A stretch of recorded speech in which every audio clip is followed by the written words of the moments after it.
Her family plastered her photo on everything but milk cartons. Now more than 2 years after Ripley the cat went missing, she's back home with her original owners here in Albuquerque. News 13's Kayla Ayers has more on Ripley's return.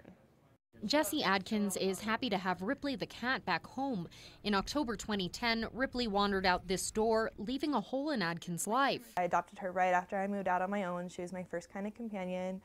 I lived with her before I lived with my husband, so she's been with me for a long time. Adkins and her husband flyered their neighborhood, logged on to pet locator websites religiously, and checked with both Animal Welfare and Animal Humane New Mexico. Then Friday, she got the call she'd waited years for. And the woman on the phone says, "Is this Jessie?" And I said, "Yeah." She said, "Did you adopt a cat named Ripley back about 8 years ago?" And my breath caught in my throat. A man who had found Ripley 2 years ago recently brought her here to Animal Humane New Mexico for a microchipping clinic. But Ripley already had a microchip. Through the information in the chip, Animal Humane tracked down Adkins. Don Glass with Animal Humane New Mexico says 2 good lessons come from this tale.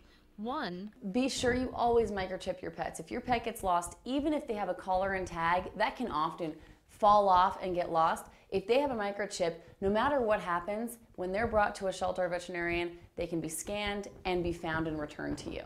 And 2, if you find a lost or wandering animal, have a vet check for a microchip.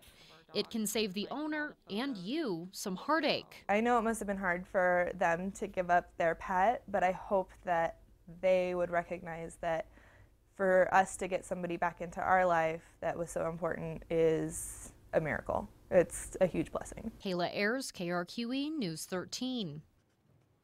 Animal Humane says the man who had Ripley gave her up when he realized the cat had a previous owner who still wanted her.